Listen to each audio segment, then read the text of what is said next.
Praise God. ದೇವರ ನಮ್ಮನ್ನು ಆಶೀರ್ವದಿಸಲಿ. ಯೇಸು ಕ್ರಿಸ್ತನ ಹೆಸರಿನಲ್ಲಿ ನಮಗೆ ಶುಭಾಶಯಗಳು. ದೇವರ ನಾಮಕ್ಕೆ ಮಹಿಮೆ ಉಂಟಾಗಲಿ. ನಮ್ಮ ಇಂದಿನ ಸಂದೇಶದ ಶೀರ್ಷಿಕೆ, ನಿಮ್ಮ ಆಶೀರ್ವಾದವನ್ನು ಬಲವಂತವಾಗಿ ತೆಗೆದುಕೊಳ್ಳಿ. ನಿಮಗೆ ಶಾಂತಿ ಬೇಕು ಎಂದು ನಾನು ಈಗ ಹೇಳಿದರೆ ನೀವು ಒಪ್ಪುತ್ತೀರಿ? ಏಕೆಂದರೆ ಶಾಂತಿ ಇಲ್ಲದ ಹೃದಯವು ಆತಂಕ ಮತ್ತು ಭಯದಿಂದ ತುಂಬಿರುತ್ತದೆ. ಈಗ ನಿಮ್ಮ ಹೃದಯದಲ್ಲಿ ಏನಿದೆ ಪರಿಶೀಲಿಸಿ. ಯಾವುದೇ ಯೋಗ, ರಜೆ, ವಿಶ್ವ ಧ್ಯಾನಗಳು ನಮಗೆ ಅಗತ್ಯವಾಗಿರುವ ಶಾಂತಿಯನ್ನು ನೀಡುವುದಿಲ್ಲ. ಈ ಜಗತ್ತು ಕೊಡುವ ಶಾಂತಿ ತಾತ್ಕಾಲಿಕವಾಗಿದೆ. ಅದು ನಮ್ಮ ಸಮಸ್ಯೆಗಳನ್ನು ಕೂಡ ಪರಿಹರಿಸುವುದಿಲ್ಲ. ಅದು ಕೆಟ್ಟ ಸುದ್ದಿ. ಆದರೆ ಒಳ್ಳೆಯ ಸುದ್ದಿ ಅಂದರೆ ನಾವು ದೇವರಲ್ಲಿ ಶಾಂತಿಯನ್ನು ಕಂಡುಕೊಳ್ಳಬಹುದು. ಅದು ನಮ್ಮ ಸಮಸ್ಯೆಗಳನ್ನು ಕೂಡ ಪರಿಹರಿಸುತ್ತದೆ. ಯೇಸು ದೇವರು ಹೇಳಿದರು, ನಾನು ಈ ಲೋಕದಲ್ಲಿ ಬಂದಿರುವುದು ನಿಮಗೆ ನನ್ನ ಶಾಂತಿಯನ್ನು ಕೊಡುವುದಕ್ಕೆ ಅಂತ. ಯೋಹಾನ 14:27. ದೇವರ ಶಾಂತಿಯೊಂದಿಗೆ ನಮ್ಮ ಹೃದಯದಲ್ಲಿ ಭಯ, ಆತಂಕ ಮತ್ತು ಚಿಂತೆಗಳು ಉಳಿಯುವುದಕ್ಕೆ ಯಾವುದೇ ಕಾರಣವಿಲ್ಲ. ದೇವರು ಶಾಂತಿಯಾಗಿದ್ದಾರೆ. ನಾವು ಆತನಿಗೆ ಹತ್ತಿರವಾದಷ್ಟು ಆತನ ಶಾಂತಿಯನ್ನು ನಾವು ಅನುಭವಿಸಬಹುದು. ನಮ್ಮ ಕಷ್ಟಗಳಲ್ಲಿ ನಾವು ದೇವರಿಗೆ ಮೊರೆ ಇಡುವಾಗ ನಮ್ಮ ಎಲ್ಲ ಮಾನವ ತಿಳುವಳಿಕೆಯನ್ನು ಮೀರಿಸುವ ಶಾಂತಿಯನ್ನು ನಾವು ಕಂಡುಕೊಳ್ಳಬಹುದು. ನಾವು ಫಿಲಿಪ್ಪಿಯದವರಿಗೆ 4:6-7 ಓದುತ್ತೇವೆ. ದೇವರು ನಮ್ಮನ್ನು ಐಶ್ವರ್ಯವಂತನರಾಗಿ ಮಾಡಲು ಬಯಸುತ್ತಾನೆ ಎಂದು ನಿಮಗೆ ತಿಳಿದಿದೆ. 2 ಕೊರಿಂಥದವರಿಗೆ 8:9 ನಾವು ಹೀಗೆ ಓದುತ್ತೇವೆ, ನಮ್ಮ ಕರ್ತನಾದ ಯೇಸು ಕ್ರಿಸ್ತನ ಕೃಪೆಯನ್ನು ನೀವು ಅರ್ಥವರಾಗಿದ್ದೀರಿ. ಹೇಗೆ ಅಂದರೆ, ಆತನು ಐಶ್ವರ್ಯವಂತನಾಗಿದ್ದರೂ ಆತನ ಬಡತನದ ಮೂಲಕ ನೀವು ಐಶ್ವರ್ಯವಂತರಾಗುವಂತೆ ಆತನು ನಿಮಗೋಸ್ಕರ ಬಡವನಾದನು.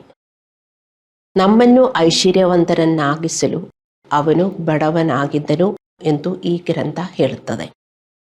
ಯೇಸು ದೇವರು ಹೇಗೆ ಬಡವನಾದರು? ಇದರರ್ಥ ಯೇಸು ಅಥವಾ ಅವರ ಕುಟುಂಬ ಬಡವರು ಎಂದಲ್ಲ, ಆದರೆ ದೇವರ ಮಗುವಾಗಿ ಸ್ವಯಂ ಪ್ರೇರಣೆಯಿಂದ ಮನುಷ್ಯನಾಗುವ ಮೂಲಕ ಯೇಸು ದೇವರು ಬಡವನಾದನು. ದೇವರಂತೆ ತನ್ನ ಹಕ್ಕುಗಳು ಮತ್ತು ಸವಲತ್ತುಗಳು ಮತ್ತು ಖ್ಯಾತಿಗಳು ಬಿಟ್ಟುಕೊಂಡು ಮಾನವನಾದನು. ಇದೇ ಯೇಸು ದೇವರ ಬಡವತನ. ಜೀಸಸ್ ಬಂದು ನಮ್ಮನ್ನು ರಕ್ಷಿಸಲು ಮತ್ತು ನಮ್ಮನ್ನು ಶಾಂತಿ, ಪ್ರೀತಿ ಮತ್ತು ಇದರ ದೈವಿಕ ಪಾತ್ರಗಳಲ್ಲಿ ಶ್ರೀಮಂತರನ್ನಾಗಿ ಮಾಡಲು ಅವನು ತನ್ನನ್ನು ತಗ್ಗಿಸಿಕೊಂಡನು. ಹೀಗಾಗಿ ನಾವು ಈ ಜಗತ್ತಿನಲ್ಲಿ ಆರೋಗ್ಯ, ಹಣ ಮತ್ತು ಶಾಂತಿ, ಸಮಾಧಾನ ಮತ್ತು ಭೌತಿಕ ವಸ್ತುಗಳೊಂದಿಗೆ ಆಶೀರ್ವದಿಸಲ್ಪಡಬಹುದು. ಆದರೆ ದೇವರ ಹತ್ತಿರವಾಗಿ ನಾವು ಜೀವಿಸಬೇಕು. ಇದೆಲ್ಲ ಬೈಬಲಲ್ಲಿ ಇದೆ. ಮತ್ತೆ ನೀವು ಇದೇ ತರ ವರ್ತಿಸಲಿಲ್ಲದಿದ್ದರೆ ನಮಗೆ ಏನೂ ಸಿಗುವುದಿಲ್ಲ. ಹಾಗೆಯೇ ತುಂಬ ಜನರು ದೇವರ ಹತ್ರ ಬಂದು ದೇವರಿಂದ ಬಿಟ್ಟು ಹೋಗುವುದು. ಫಿಲಿಪ್ಪಿಯದವರಿಗೆ 4:19 ಪೌಲನು ಹೇಳುತ್ತಾನೆ, ನನ್ನ ದೇವರು ಯೇಸು ಕ್ರಿಸ್ತುವಿನ ಮೂಲಕ ತನ್ನ ಪ್ರಭಾವದ ಐಶ್ವರ್ಯಕ್ಕೆ ತಕ್ಕ ಹಾಗೆ ನಿಮ್ಮ ಪ್ರತಿಯೊಂದು ಕೊರತೆಯನ್ನು ನೀಗಿಸುವನು. ನಮಗೆ ಇವತ್ತು ಕೊರತೆ ಇದ್ದರೆ ಯಾರು ನೀಗಿಸುವನು? ದೇವರು ನೀಗಿಸುವನು. ದೇವರು ಮಾಡೇ ಮಾಡುತ್ತಾನೆ. ಆದರೆ ನಾವು ದೇವರಿಂದ ದೂರ ಜೀವನ ಮಾಡಿದರೆ ನಮಗೆ ಏನೂ ಸಿಗುವುದಿಲ್ಲ ಅಂತ ನಾವು ಅರ್ಥ ಮಾಡಿಕೋಬೇಕು. ದೇವರು ತನ್ನ ಮಕ್ಕಳಿಗೆ ಅವರ ಐಹಿಕ ಅಗತ್ಯಗಳಿಗೆ ಸಾಕಷ್ಟು ನೀಡದಿರುವುದು ಅಸಾಧ್ಯ. ದೇವರು ತನ್ನ ಮಕ್ಕಳ ಅಗತ್ಯಗಳನ್ನು ಪೂರೈಸದಿರುವುದು ಅಸಾಧ್ಯ. ದೇವರು ತನ್ನ ಮಕ್ಕಳಿಗೆ ಕ್ರೂರನಾಗಿರುವುದು ಅಸಾಧ್ಯ. ದೇವರಿಗೆ ದಯ ಇದೆ, ದೇವರು ಕರುಣಿಸುವನು. ಆದರೆ ನಮಗೆ ಅದು ಸಿಗಬೇಕು. ಯಾಕೆ ನಮಗೆ ಸಿಗುವುದಿಲ್ಲ ಅಂತ ನಾವು ಅರ್ಥ ಮಾಡಿಕೋಬೇಕು. ಅದು ಬೈಬಲ್ ಓದಿದರೆ ಮಾತ್ರ ನಮಗೆ ಅರ್ಥವಾಗುತ್ತದೆ. ಇಂದು ನಿಮ್ಮ ಜೀವನದಲ್ಲಿ ದೇವರ ಆಶೀರ್ವಾದದ ಕೊರತೆ ಇದ್ದರೆ ಅದನ್ನ ಕಾರಣ ನೀವು ದೇವರು ಹೇಳಿದ ರೀತಿಯಲ್ಲಿ ಬದುಕುತ್ತಿಲ್ಲ. ನೀವು ಸೋಮಾರಿಗಳಾಗಿರಬಹುದು.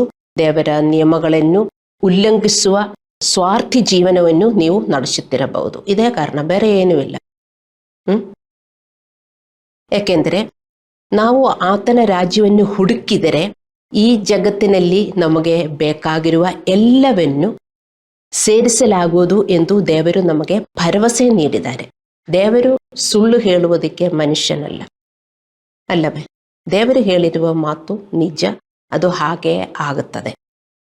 ಯೇಸು ಕ್ರಿಸ್ತನು ಶಿಲುಬೆಯ ಮೇಲೆ ಎಲ್ಲವನ್ನೂ ಮಾಡಿದಂತೆ ಸ್ವರ್ಗಕ್ಕೆ ಹೋಗುವ ಮಾರ್ಗವು ಪ್ರಯಾಣಿಸಲು ಸುಲಭ ಎಂದು ಹಲವರು ನಂಬುತ್ತಾರೆ, ವಿಶ್ವಾಸಿಗಳು ನಂಬುತ್ತಾರೆ. ಅವರು ದೇವರಿಗೆ ಏನನ್ನೂ ಮಾಡಬೇಕಾಗಿಲ್ಲ. ಆದರೆ ಅವರು ದೇವರಿಂದ ಎಲ್ಲ ಆಶೀರ್ವಾದಗಳನ್ನು ನಿರೀಕ್ಷಿಸುತ್ತಾರೆ. ಇದೇ ತಪ್ಪು. ದೇವರಿಗೇನು ಕೊಡುತ್ತೇವೆ ನಾವು? ಹಣ, ಹೂವು, ಇದೇ ನಾವು ಕೊಡುವುದು ಅಲ್ಲವೇ? ಅದು ಬಿಟ್ಟು ನಾವು ದೇವರಿಗೇನು ಕೊಡುವುದಿಲ್ಲ. ದೇವರಿಂದ ನಾವು ಬರೀ ನಿರೀಕ್ಷಿಸೋದು. ದೇವರು ವಾಗ್ದಾನ ಮಾಡಿದ ಆಶೀರ್ವಾದಗಳು ದೇವರ ರಾಜ್ಯದಲ್ಲಿ ವಾಸಿಸುವ ತನ್ನ ಮಕ್ಕಳಿಗೆ ಎಂದು ನಾವು ಅರ್ಥ ಮಾಡಿಕೊಳ್ಬೇಕು. ಇನ್ನೊಂದು ಬಾರಿ ನಾನು ಹೇಳ್ತೀನಿ, ದೇವರು ವಾಗ್ದಾನ ಮಾಡಿದ ಆಶೀರ್ವಾದಗಳು ತನ್ನ ರಾಜ್ಯದಲ್ಲಿ, ತನ್ನ ಕುಟುಂಬದಲ್ಲಿ ವಾಸಿಸುವ ತನ್ನ ಮಕ್ಕಳಿಗೆ. ಆದ್ದರಿಂದ ಪ್ರತಿದಿನ ನಾವು ಆತನ ಕುಟುಂಬದಲ್ಲಿ, ಆತನ ರಾಜ್ಯದಲ್ಲಿ ವಾಸಿಸಲು ನಾವು ಪ್ರಯತ್ನಿಸಬೇಕು. ಲೂಕ 13:24 ಬರೆದಿದೆ. ಯೇಸುದೇವರು ಹೇಳ್ತಾ ಇದ್ದಾರೆ, ಇಕ್ಕಟ್ಟಾದ ಬಾಗಿಲಿನಿಂದ ಒಳಕ್ಕೆ ಹೋಗುವುದಕ್ಕೆ ಹೆಣಗಾಡಿರಿ. ಬಹುಜನ ಒಳಕ್ಕೆ ಹೋಗುವುದಕ್ಕೆ ನೋಡುವರು, ಆದರೆ ಅವರಿಂದ ಆಗುವುದಿಲ್ಲ ಎಂದು ನಿಮಗೆ ಹೇಳುತ್ತೇನೆ. ಯೇಸು ಹೇಳ್ತಾ ಇದ್ದಾರೆ, ಇಕ್ಕಟ್ಟಾದ ಬಾಗಿಲಿನಿಂದ ಒಳಕ್ಕೆ ಹೋಗುವುದಕ್ಕೆ ಹೆಣಗಾಡಿರಿ. ಇಕ್ಕಟ್ಟಾದ ಬಾಗಿಲಿನ ಮೂಲಕ ಪ್ರವೇಶಿಸಲು ಪ್ರಯತ್ನಿಸಿ ಎಂದರೆ ಕಷ್ಟಪಟ್ಟು, ಆ ಬಾಗಿಲು ಇಕ್ಕಟ್ಟು, ತುಂಬ ನಾರು, ಹಂಗೆ ನಮಗೆ ಸುಲಭವಾಗಿ ಹೋಗಕ್ಕಾಗಲ್ಲ. ಒಂದು ಕ್ಯಾಂಡಲ್ ಇಟ್ಕೊಂಡು ಯೇಸುದೇವರೇ ಹೇಳಿಕೊಂಡು ಹೋಗಕ್ಕಾಗಲ್ಲ. ತುಂಬ ಇಕ್ಕಟ್ಟಾಗಿದೆ. ನಾವು ತುಂಬ ಪ್ರಯತ್ನಿಸಬೇಕು, ಕಷ್ಟಪಟ್ಟು ಕೆಲಸ ಮಾಡಬೇಕು. ಹಲ್ಲೆಲೂಯಾ. ನಾವು ಇಕ್ಕಟ್ಟಾದ ಬಾಗಿಲಿನ ಮೂಲಕ ಪ್ರತಿದಿನ ಸುಲಭವಾಗಿ ನಡೆಯಲು ಸಾಧ್ಯವಿಲ್ಲ. ಏಕೆಂದರೆ ಅದು ಇಕ್ಕಟ್ಟಾಗಿದೆ. ಪ್ರವೇಶಿಸಲು ಕಷ್ಟ ಮತ್ತು ಹಿಂದೆಲೂ ಹೆಣಗಾಡಬೇಕು. ಇದು ನಮ್ಮ ಕಡೆಯಿಂದ ದೊಡ್ಡ ಹೋರಾಟವನ್ನು ತೆಗೆದುಕೊಳ್ಳುತ್ತದೆ. ಏಕೆಂದರೆ ನಾವು ನಮ್ಮ ಎಲ್ಲ ಪಾಪ ಸ್ವಭಾವಗಳನ್ನು ಬಿಡಬೇಕು. ಆದರೆ ನಾವು ಸಿದ್ಧರಿಲ್ಲ. ನಾವು ನಮ್ಮ ಪಾಪಗಳ ಸೌಕರ್ಯಗಳಲ್ಲಿ ಬದುಕಲು ಮತ್ತು ನಮ್ಮ ಸೋಮಾರಿತನದ ಸೌಕರ್ಯದಲ್ಲಿ ಬದುಕಲು ಬಯಸುತ್ತೇವೆ.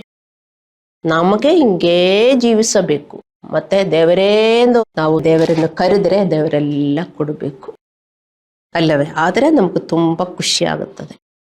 ಹಂಗೆ ಅಲ್ಲ ದೇವರ ರಾಜ್ಯ ಅಂತ ನಾವು ಅರ್ಥ ಮಾಡಿಕೋಬೇಕು. ಹಲ್ಲೆಲೂಯಾ.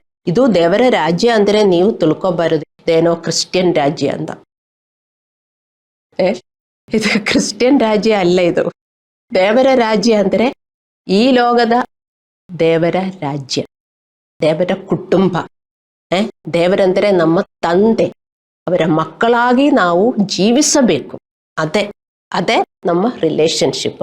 ಆ ರಿಲೇಶನ್ಶಿಪ್ ಅಲ್ಲಿ ನಾವು ಜೀವಿಸಿದರೆ ನಮಗೇನು ಕೊರತೆ ಇಲ್ಲ ಅಂತ ದೇವರು ಹೇಳುವುದು. ಏಕೆಂದ್ರೆ ನಾವು ನಮ್ಮ ಎಲ್ಲ ಪಾಪ ಸ್ವಭಾವಗಳನ್ನು ಬಿಡಬೇಕು. ಅದಕ್ಕೆ ನಾವು ಸಿದ್ಧರಾಗಿದ್ದೀವಾ? ಹೇಳಿ ದೇವರ ಮಕ್ಕಳೇ, ನೀವು ಸಿದ್ಧರ? ನಮ್ಮ ಪಾಪಗಳೆಲ್ಲ ದೇವರು ಕ್ಷಮಿಸಬೇಕು, ಆದರೆ ಅದು ನಾವು ಬಿಡಬೇಕು. ಹಲ್ಲೆಲೂಯಾ. ದೇವರ ಶಾಂತಿ, ಆಶೀರ್ವಾದ ಮತ್ತು ಸ್ವರ್ಗವನ್ನು ಕೆಲವು ಷರತ್ತುಗಳೊಂದಿಗೆ ನಾವು ಪಡೆಯುತ್ತೇವೆ. Through certain condition only we get God's blessings. Jesus ಸತ್ಯವನ್ನು ಎಂದಿಗೂ ಸಕ್ಕರೆ ಲೇಪಿಸಲಿಲ್ಲ. ಅಂದರೆ Jesus was not sugar coated his truth. ಹೇಗೆ ಮನುಷ್ಯರು ಅದು ತಿಳ್ಕೊಳ್ಳಬೇಕು ಅದೇ ತರ ಬರಲಿಲ್ವಾ? ನಿಮ್ಮ ಬೈಬಲ್ ತೆಗೆದು ನೀವು ಓದಬೇಕು. ಅದಕ್ಕೆ ಏನು ಜನ ಮಾಡುತ್ತಾರೆ ಅಂದರೆ, ಅವರು ಬೈಬಲ್ ಓದುವುದಿಲ್ಲ, ಬರೀ ಪ್ರಾರ್ಥನೆ. ಬೈಬಲ್ ಟೀಚ್ ಮಾಡಿ ಎಂದು ಯಾರಾದರೂ ಹೇಳ್ತಾರ? ನನಗೆ ಪ್ರಾರ್ಥನೆ ಟೀಚ್ ಮಾಡಿ ಎಂದು ಜನರು ಹೇಳ್ತಾ ಇರಬಹುದು. ನನಗೆ ಪ್ರಾರ್ಥಿಸುವುದಕ್ಕೆ ಬರುವುದಿಲ್ಲ. ಯಾರಾದರೂ ನನಗೆ ಇದು ಓದಿದರೆ ನನಗೆ ಅರ್ಥವಾಗುವುದಿಲ್ಲ, ನನಗೆ ಟೀಚ್ ಮಾಡಿ ಇಂದ ಯಾರಾದರೂ ಹೇಳ್ತಾರ? ನಿಮ್ಗೆ ಹಂಗೆ ಅನಿಸುತ್ತದ? ನಮಗೆ ಆಶ್ಚರ್ಯವಾಗಬಹುದು. ಯಾಕೆ ಇದೆಲ್ಲ ಹಿಂಗೆ ಬರೆದಿದೆ? ನಮ್ಗೆ ಹಂಗೆ ಜೀವನ ಮಾಡಕ್ಕಾಗತ್ತೆ? ಅಲ್ಲವೇ? ಹಲ್ಲೆಲೂಯಾ. ಸೊ ಹೊಸದಾಗಿ ಹುಟ್ಟುವ ಮೂಲಕ ನಾವು ವಿಶ್ವಾಸಿಗಳು ಸಂಪೂರ್ಣ ಲಾಭದ ಪ್ಯಾಕೇಜ್ ಅನ್ನು ನಿರೀಕ್ಷಿಸುತ್ತೇವೆ. ಅಂದರೆ ನಾವು ಕ್ಷಮೆ, ಶಾಂತಿ, ಆರೋಗ್ಯ ಮತ್ತು ಎಲ್ಲ ಇತರ ಆಶೀರ್ವಾದಗಳನ್ನು ನಾವು ಬಯಸುತ್ತೇವೆ. ಕೇವಲ ಪ್ರಾರ್ಥನೆ ಸಾಕು ಎಂದು ವಿಶ್ವಾಸಿಗಳು ಭಾವಿಸುತ್ತಾರೆ. ದೇವರ ಮಕ್ಕಳೇ, ನೀವು ಹಂಗೆ ಜೀವನ ಕಳೆಯಬಾರದು. ಒಂದೊಂದು ದಿನ ಹಂಗೆ ಕಳೆಯುತ್ತಾ ಇರುತ್ತದೆ, ನಿಮಗೆ ಬರೀ ಲಾಸ್ ಆಗುತ್ತದೆ, ನಷ್ಟ ಆಗುತ್ತದೆ. ಹಲ್ಲೆಲೂಯಾ. ದೇವರು ಸುಮ್ಮನೆ ನಮ್ಮ ಪಾಪಗಳು ಮತ್ತು ಸ್ವಾರ್ಥವನ್ನು ಕಡೆಗಣಿಸುವುದಿಲ್ಲ. 2 ತಿಮೋಥೆಯನಿಗೆ 2:19 ನಾವು ಓದುತ್ತೇವೆ. ದೇವರ ಅಸ್ತಿವಾರವು ಖಂಡಿತವಾಗಿ ನಿಲ್ಲುತ್ತದೆ, ಅದರ ಮೇಲೆ ತನ್ನವರು ಯಾರೆಂಬುದನ್ನು ಕರ್ತನು ತಿಳಿದಿದನೆಂದಲೂ ಮತ್ತು ಕ್ರಿಸ್ತನ ನಾಮವನ್ನು ಹೇಳಿಕೊಳ್ಳುವವರೆಲ್ಲರೂ ದುಷ್ಟತನವನ್ನು ಬಿಟ್ಟು ಬಿಡಬೇಕೆಂದು ಮುದ್ರೆ ಉಂಟು. ಯಾರು ದೇವರ ನಾಮವನ್ನು ಕೂಗುತ್ತಾರೋ ಅವರು ಅವರ ಪಾಪದಿಂದ ಹೊರಗೆ ಬರಬೇಕು. ಅದೇ ದೇವರ ಮುದ್ರೆ. ನಾವು ಅರ್ಥ ಮಾಡ್ಕೋಬೇಕು. ಈ ಲೋಕ ಅಲ್ಲ ದೇವರ ರಾಜ್ಯ. ನಾವು ನಮ್ಮದೇ ಆದ ಎಲ್ಲ ನಾವು ಮಾಡುತ್ತೇವೆ. ಮತ್ತೆ ಅದಕ್ಕೆ ದೇವರೇ ಕರೆಯೋದಕ್ಕೆ ನೀವು ನಿಮ್ಮನ್ನೇ ಕರಿಬೇಕು ಅಲ್ಲವೇ? ಯಾಕೆಂದ್ರೆ ನಿಮ್ಮ ದಾರಿಯಲ್ಲಿ ನೀವು ನಡೆದು ನಿಮ್ಮ ಹೆಸರೇ ನೀವು ಕರಿಬೇಕು. ಯಾಕೆ ನನಗೇನು ಚೆನ್ನಾಗಾಗ್ತಾ ಇಲ್ಲ ಅಂತ. ಮತ್ತೆ ದೇವರೇ ಯಾಕೆ ನನಗೆ ಚೆನ್ನಾಗಾಗ್ತಾ ಇಲ್ಲ ಅಂದ್ರೆ ನಮ್ಗೆ ಹಂಗೆ ಹೇಳಕ್ಕಾಗಲ್ಲ ಅಲ್ಲವೇ? ಮತ್ತು ನಾವು ತಿಳಿದುಕೊಳ್ಳಬೇಕಾದ ಇನ್ನೊಂದು ದೊಡ್ಡ ಸತ್ಯ ನಾವು ಮತ್ತಾಯ 11:12 ನೋಡುತ್ತೇವೆ. ಯೇಸುದೇವರೇ ಹೇಳ್ತಾ ಇದ್ದಾರೆ, ಪರಲೋಕ ರಾಜ್ಯವು ಬಲಾತ್ಕಾರಕ್ಕೆ ಗುರಿಯಾಗುತ್ತದೆ ಮತ್ತು ಬಲಾತ್ಕಾರಿಗಳು ಅದನ್ನು ಒತ್ತಾಯದಿಂದ ತೆಗೆದುಕೊಳ್ಳುತ್ತಾರೆ. ನೋಡಿ, ನಾವು ಬೈಬಲ್ ಓದಿದರೆ ನಮಗೆ ಅರ್ಥವಾಗುತ್ತದೆ. ದೇವರ ಆಶೀರ್ವಾದಗಳೆಲ್ಲ ತನ್ನ ಮಕ್ಕಳಿಗೆ ಅಲ್ಲವೇ? ನಾವು ಬಾಪ್ಟಿಸಮ್ ತಕ್ಕೊಂಡು ಬೋಣಗೇನಾಗಿ ಹೊಸದಾಗಿ ಹುಟ್ಟಿದ್ವುದು ಎದಕ್ಕೆ? ದೇವರ ಮಕ್ಕಳಾಗುವುದಕ್ಕೆ. ದೇವರ ಮಕ್ಕಳಾದ ಮೇಲೆ ನಾವು ದೇವರ ಮಕ್ಕಳ ತರ ಜೀವನ ಮಾಡಬೇಕು. ಅಲ್ಲವೇ? ಯಾಕೆ ನಮಗೆಲ್ಲ ಆಗಲ್ಲ? ಏನು ಕಷ್ಟ?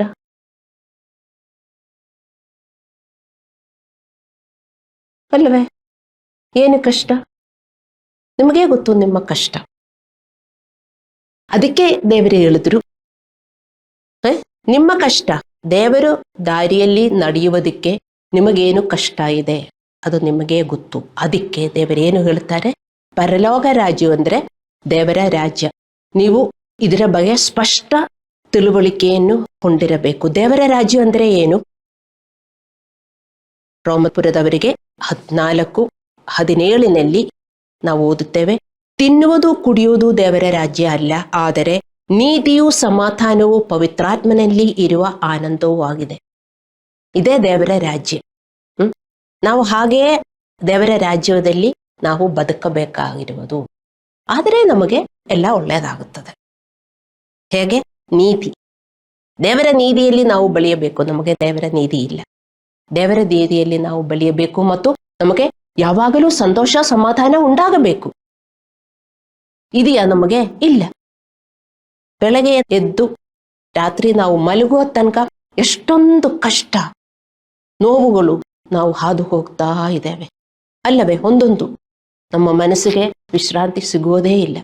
ಆದರೆ ನಾವು ದೇವರ ಹತ್ರ ಜೀವನ ಮಾಡಿದರೆ ನಮಗೆ ಅರ್ಥವಾಗುತ್ತದೆ ಹೇಗೆ ಜೀವನ ಮಾಡಬೇಕು ಅಂತ.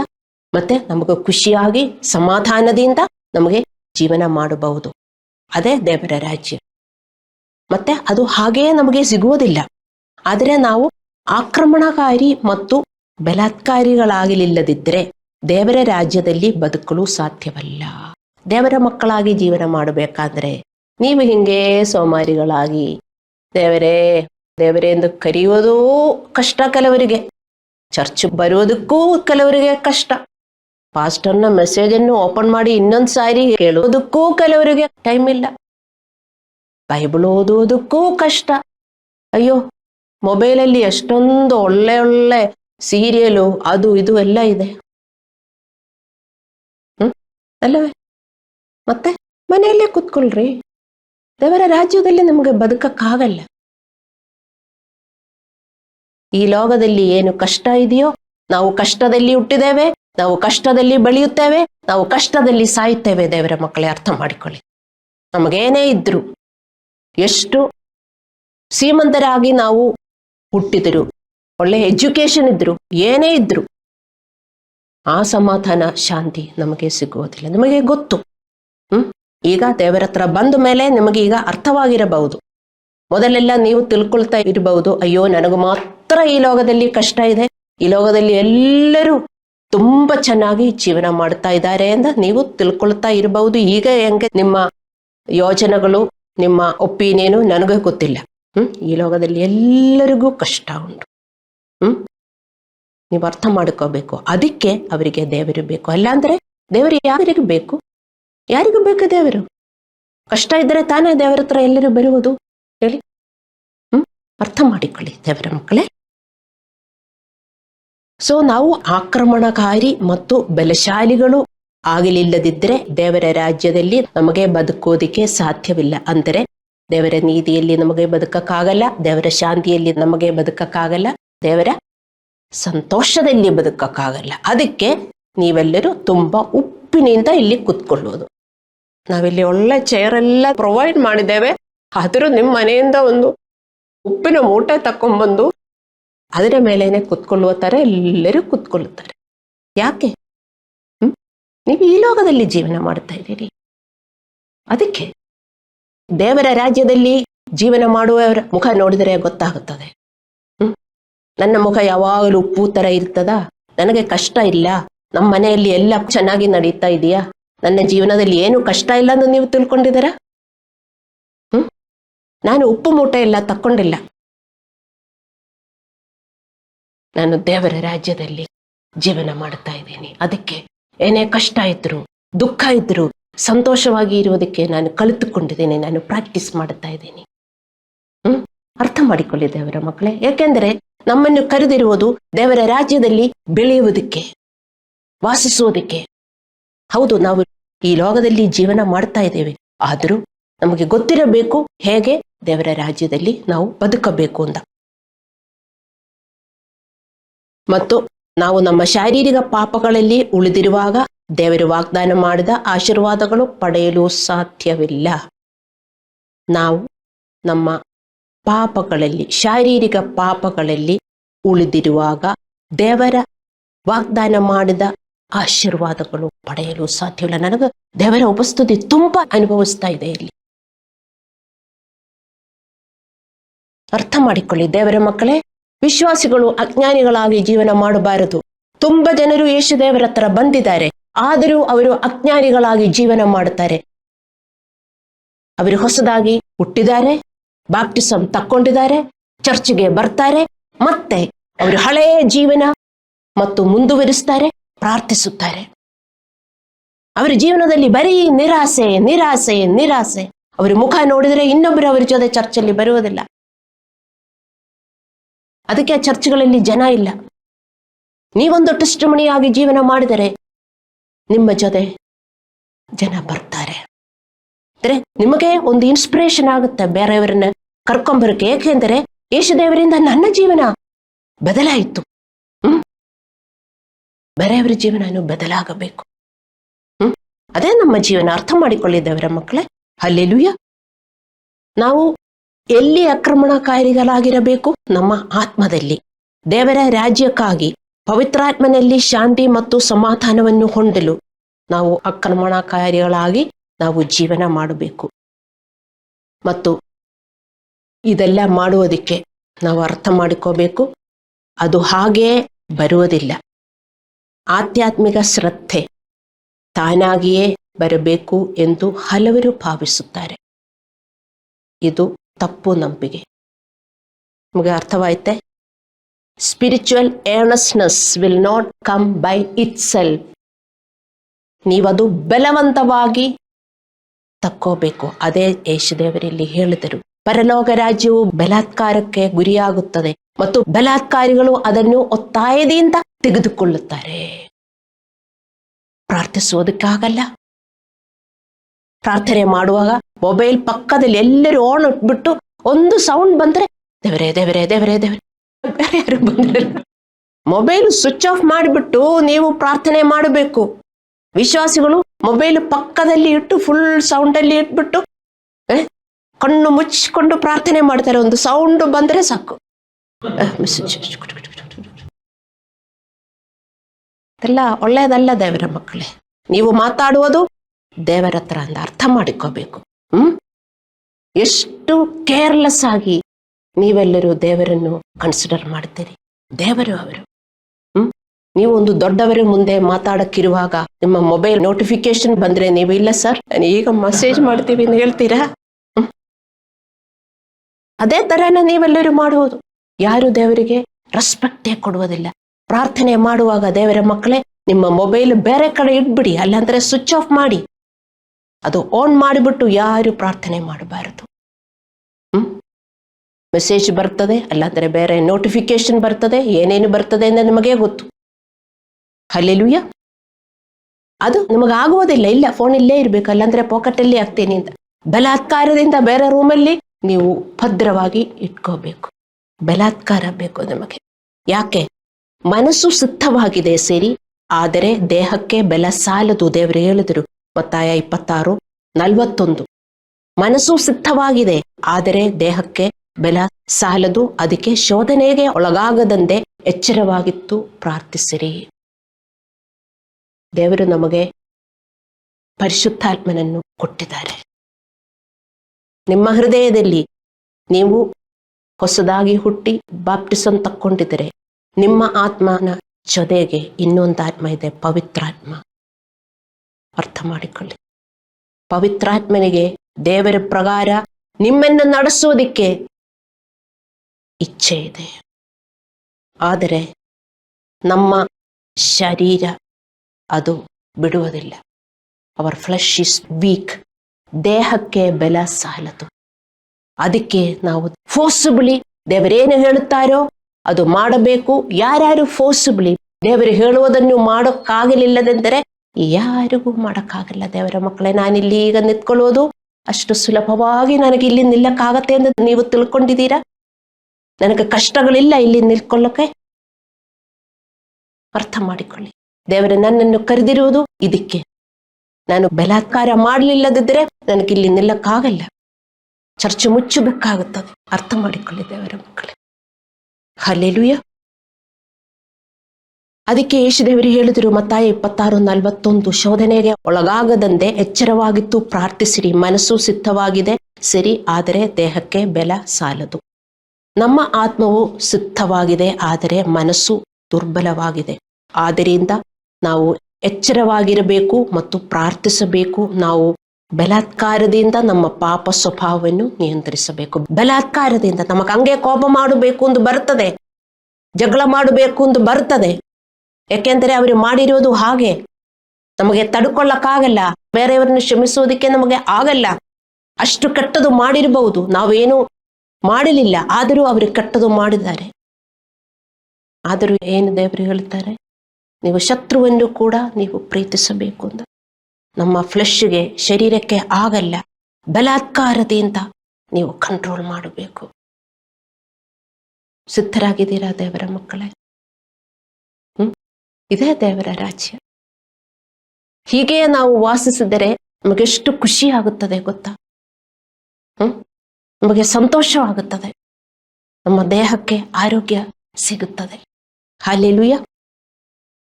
ಸೊ ನಾವು ಯೋಧರಂತೆ ಮತ್ತು ಮಗುವಿನಂತೆ ನಾವು ಇರಬೇಕು. We should be like soldiers and like babies. ಶಿಶುಗಳಂತೆ ನಾವಿರಬೇಕು. We should be innocent. ದೇವರೇನು ಹೇಳಿದರು, ಒಳ್ಳೆಯ ಮಕ್ಕಳು ತಂದೆ ಹೇಳಿದರೆ ಎಲ್ಲ ಮಾಡ್ತೇನಪ್ಪ ಮಾಡ್ತೀನಪ್ಪ ಮಾಡ್ತೀನಪ್ಪ ಅಂತ ಹೇಳಿ ಒಳ್ಳೆಯ ಮಕ್ಕಳು ಮಾಡ್ತಾರೆ. ಆದರೆ ಹಠಮಾರಿಗಳು, ನಾನು ಯಾಕೆ ಮಾಡಬೇಕು, ನಿಮಗಾಗಲ್ಲ ಮಾಡಕ್ಕೆ, ನಿಮಗೆ ಟೈಮ್ ಇಲ್ವಾ, ಎಲ್ಲ ನಾನೇ ಮಾಡಬೇಕಾ? ಎಷ್ಟು ಹಠಮಾರಿಗಳಾಗಿ ಮಕ್ಕಳು ತಂದೆ ತಾಯಿಗೆ ಮಾತಾಡ್ತಾರೆ. ಅದೇ ಥರನ ನೀವು ದೇವರ ಹತ್ರನೂ ಮಾತಾಡ್ಬೋದು. ಒಂದು ಎಕ್ಸಾಂಪಲ್ ನಾನು ಹೇಳ್ತೀನಿ. ನೀವು ತಂದೆ ತಾಯಿಗೆ ಏನು ಮಾತಾಡ್ತೀರೋ ಅದೇ ಥರ ದೇವರಿಗೂ ಮಾತಾಡ್ತೀರಿ. ಯೋಚನೆ ಮಾಡಿ ನೋಡಿ. How you respect your parents, how you obey your parents, how you love your parents. ಅದೇ ಥರ ನೀವು ದೇವರನ್ನು ಮಾಡುವುದು. ಸ್ವಲ್ಪ ಅಲ್ಲವೇ? ಯೋಚಿಸಿ. ನೀವು ನಿಮ್ಮ ತಂದೆ ತಾಯಿ ಹೇಳುವುದೆಲ್ಲ ನೀವು ಮಾಡ್ತೀರಾ? ಇಲ್ಲವಲ್ಲ. ಅದೇ ಥರನೇ ನೀವು ದೇವರ ಹತ್ರನೂ ಮಾಡೋಕ್ಕಾಗುತ್ತೆ. ಹಲ್ಲೆಲೂಯಾ. ಅದಕ್ಕೆ ನಾವು ಯೋಧರಂತೆ ಮತ್ತು ಶಿಶುವಿನಂತೆ ನಾವು ಇರಬೇಕು. ಈಗ ನಾವು ಬಲ ಮತ್ತು ಹಿಂಸೆಯನ್ನು ಅನ್ವಯಿಸುವ ಕೆಲವು ಪ್ರಮುಖ ಕ್ಷೇತ್ರವನ್ನು ನೋಡೋಣ. ಮೊದಲು ನಾವು ನಮ್ಮ ನಂಬಿಕೆ ಮತ್ತು ಪ್ರಾರ್ಥನೆಯಲ್ಲಿ ಹಿಂಸೆಯನ್ನು ಹೊಂದಿರಬೇಕು, ಬಲಾತ್ಕಾರವನ್ನು ಹೊಂದಿರಬೇಕು. ನಿಮಗೆ ಅರ್ಥವಾಗ್ತಾ ಇದೆಯಾ? ದೇವರೇನು ಹೇಳುತ್ತಾರೋ ಅದು ನಾವು ಬಲಾತ್ಕಾರವಾಗಿ ನಾವು ಮಾಡಲಿಲ್ಲದಿದ್ದರೆ ಯಾರಿಗೂ ಮಾಡೋಕ್ಕಾಗಲ್ಲ. ಅದು ನೀವು ಅರ್ಥ ಮಾಡ್ಕೋಬೇಕು. ಯಾರಿಗೂ ತಾನೇ ಬರುವುದಿಲ್ಲ. ಕೆಲವರು ತಿಳ್ಕೊಳ್ಳುತ್ತಾರೆ, ಓ ಪಾಸ್ಟರ್ಗೆಲ್ಲ ಹಂಗೇ ಬರ್ತದೆ, ಅಷ್ಟು ಸುಲಭವಾಗಿ ಬರ್ತದೆ ಅಂತ. ಪಾಸ್ಟರು ದೇವರನ್ನು ರೆಸ್ಪೆಕ್ಟ್ ಮಾಡ್ತಾರೆ. ಅದಕ್ಕೆ ಇಲ್ಲಿ ನಿಂತ್ಕೊಳ್ತಾ ಇದ್ದೀನಿ. I honour, respect, love and I have fear of God. ಅಂದವರಿಗೂ ಮಾತ್ರ ದೇವರ ಹತ್ರ ಇರಕ್ಕಾಗುತ್ತದೆ. ನೀವು ನಂಬಿಕೆ ಉಳ್ಳವರಾಗಿದ್ದರೆ, ನೀವು ವಿಶ್ವಾಸಿಗಳಾಗಿದ್ದರೆ, ಬಲಾತ್ಕಾರದಿಂದ ವಿಧೇಯತೆಯ ವಾಕ್ಯಗಳನ್ನು ನೀವು ನಂಬಬೇಕು. ಎಚ್ಚರಿಕೆಯಿಂದ ಅದನ್ನು ಪಾಲಿಸಲು ಪ್ರಾರ್ಥಿಸಬೇಕು. ದೇವರ ವಾಕ್ಯಗಳು, ದೇವರು ಬೈಬಲಲ್ಲಿ ಬರೆದಿರುವ ಎಲ್ಲವೂ ನಿಜ ಅಲ್ಲವೇ? ಸುಳ್ಳ ಬರೆದಿರುವುದು ನಮಗೇನಾದರೂ ಒಳ್ಳೆ ಎನ್ಕರೇಜ್ಮೆಂಟ್ ಕೊಡುವುದಕ್ಕ, ಅಲ್ಲಾಂದ್ರೆ ಓ ನೀವೆಲ್ಲರೂ ಕ್ರಿಶ್ಚಿಯನ್ನರಾಗಿರಿ, ನಾನೆಲ್ಲ ನಿಮಗೂ ಮಾಡಿಕೊಡ್ತೀನಿ ದೇವರು ಹೇಳಿದರಾ? ಏನೂ ಇಲ್ಲ. ನೀವು ಬದಲಾಗಿರಿ, ನಂತರ ಆಗಿರಿ, ನಿಮಗೆಲ್ಲ ಒಳ್ಳೆಯದಾಗುತ್ತೆ ಅಂತ ದೇವರು ಹೇಳಿರು. ದೇವರೇ ಎಲ್ಲೂ ಹೇಳಲಿಲ್ಲ ಚರ್ಚಲ್ಲಿ ಹೋಗಿರಿ ನಿಮಗೆಲ್ಲ ಒಳ್ಳೆಯದಾಗುತ್ತೆ ಅಂದ್ರೆ ಇಲ್ಲ. ಚರ್ಚಲ್ಲಿ ಬರುವುದು ಎದಕ್ಕೆ? ಪಾಠ ಹೇಳಿಕೊಡ್ತಾರೆ ಪಾಸ್ಟ್ರು. ಅಲ್ಲಿ ಪಾಸ್ಟ್ರು ಇದ್ದಾರೆ, ದೇವರ ಅಪಾಯಿಂಟ್ ಮಾಡಿದ್ದಾರೆ. ನಿಮಗೆ ಬೈಬಲ್ ನೀವು ಓದಿದರೆ ನಿಮಗೆ ಅರ್ಥವಾಗುವುದಿಲ್ಲ, ದೇವರ ಅಪಾಯಿಂಟ್ ಮಾಡಿದ್ದಾರೆ. ಪಾಸ್ಟರ್ಸ್ ಅಂದರೆ ಅವರು ಟೀಚರ್ಸು, ದೇವರಿಂದ ಟೀಚರ್ಸ್ ಆಗಿದ್ದಾರೆ. ಬೈಬಲ್ ಹೇಳಿಕೊಡಕ್ಕೆ ಅವ್ರಿಗೆ ಬರ್ತದೆ. ಅವರು ಅದಕ್ಕೆ ಪರಿಶ್ರಮಿಸಿ, ಅವರು ಹಾರ್ಡ್ ವರ್ಕ್ ಮಾಡಿ ನಿಮಗೆ ಅದೆಲ್ಲ ಸಾಲ್ವ್ ಮಾಡಿಕೊಂಡು ನಿಮಗೆ ಬಂದು ಕೊಡ್ತಾರೆ. ಅದಕ್ಕೆ ನೀವು ಚರ್ಚ್ಗೆ ಬರುವುದು.